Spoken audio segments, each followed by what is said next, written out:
Hi, welcome to A Gray Barn Rising.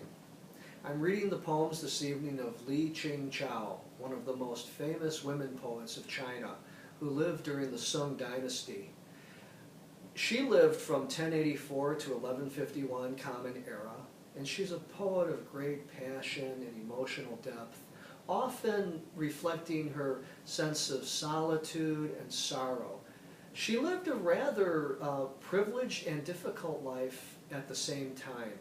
She was privileged in terms of her economic status. She and her husband were great collectors of things. Their home was almost a museum. They collected everything from ancient book manuscripts to jars and vases and artwork, calligraphy. Her husband died, and after he died, she went into sorrow and grieving for that loss, but also much of that collection was either stolen or lost to fire. And she regrets that, but she also regrets having spent so much of her life collecting things. So a lot of that deep emotion is going to manifest in her work as well. I'm going to be reading from her complete poems. You can see what a slender volume this is. There's only about 50 to 65 poems of hers that have survived, depending on who's doing the counting and how they're counted. Some of the poems are in longer sequences, and sometimes the poems are grouped together in those sequences, and sometimes they're not, and they're recorded individually. But we could safely say that around 50 to 65 of her poems, give or take, have survived. These complete poems were translated by Kenneth Rexroth and Ling Chung, and many of you may know Kenneth Rexroth is a translator. Well, he's a poet in his own right, but he's a translator of Asian poetry, and he's done a wonderful job in doing that. So I'd like to share some of her poems with you this evening. You'll hear that there'll be subtitles for some of these because she also wrote poems as she was listening to various popular songs and various pieces of music. So we'll often have the subtitle "to the tune of," or even just "to the tune." This is called Red Plum Blossoms, to the tune "Spring in the Jade Tower." You permit your red crisp blossoms to be broken like pieces of jasper. I visit the southern branches to see if all the buds have bloomed. I don't know how long you have refined this perfume, but I see it encloses and hides a limitless love.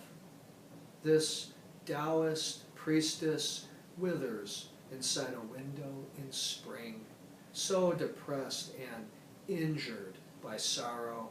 She does not even go out on the balcony. Since the blossoms invited her to share a little wine, she will come. Who knows? Tomorrow morning, the wind may blow them away.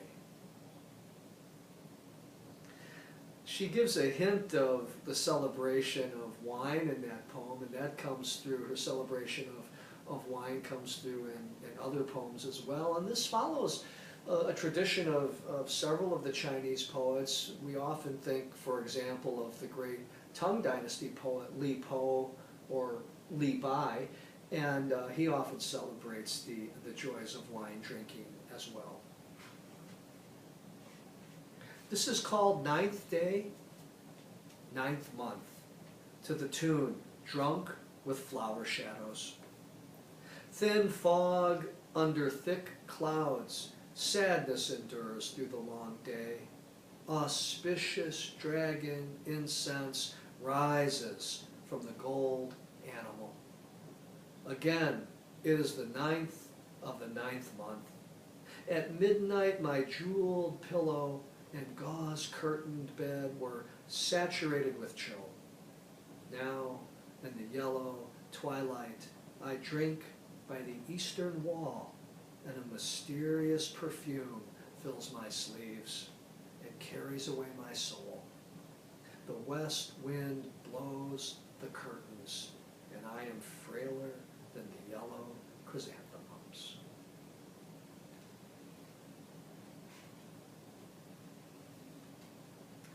This is from a longer sequence, Farewell Letter to My Sister, sent from an inn at Lo Chang, and this is the second in that series, written to the tune, You Move in Fragrance.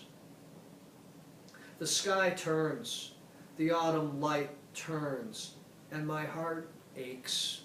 I visit the golden flowers and realize that the 9th day of the 9th month will soon be here. I try on a new dress and taste the new green thick wine. By turns the weather is windy, rainy, and chilly. As the orange twilight fills the courtyard, I am overwhelmed with anxiety. The wine awakens all the sorrow of the past in my breast. How can I bear the endless night, the full moon's light on our empty bed, the sound of the fuller's mallets beating cloth for winter, the shrill crying of the crickets, and the lingering notes of the bugles?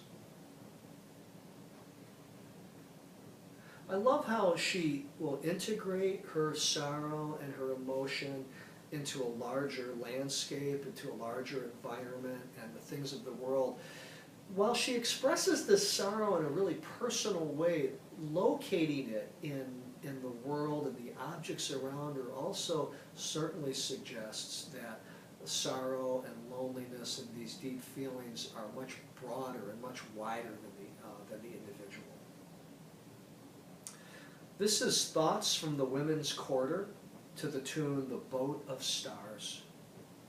Year after year I have watched my jade mirror. Now my rouge and cream sicken me. It is one more year that he has not come back. My flesh shakes when a letter comes from south of the river. I cannot drink wine since he left, but sorrow has drunk up all my tears. I have lost my mind far off in the jungle mists of the south. The gates of heaven are nearer than the body of my beloved. This poem is actually attributed to Li Ching-chao. Apparently there's some uncertainty whether she actually wrote it. I think it's a marvelous poem, and since it's in her complete poems, I wanted to share that with you.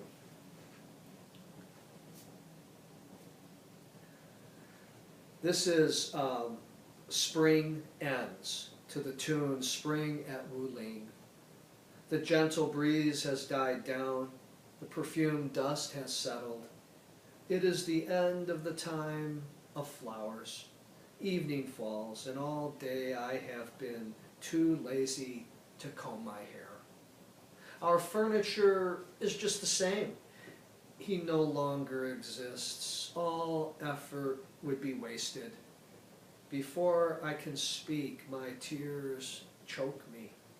I hear the spring at Two Rivers is still beautiful.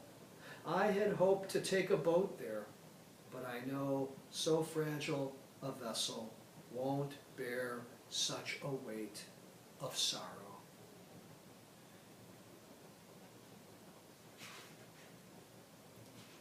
And finally, I'd like to share with you a short poem, one of her shorter poems. This is not attributed to a particular tune. It's simply called Written by Chance. And again, we begin to see her great passion and love for her beloved and her sorrow at losing him. Written by Chance. 15 years ago, beneath moonlight and flowers, I walked with you. We composed flower viewing poems together. Tonight, the moonlight and flowers are just the same, but how can I ever hold in my arms the same love? Such a beautiful poem in its simplicity.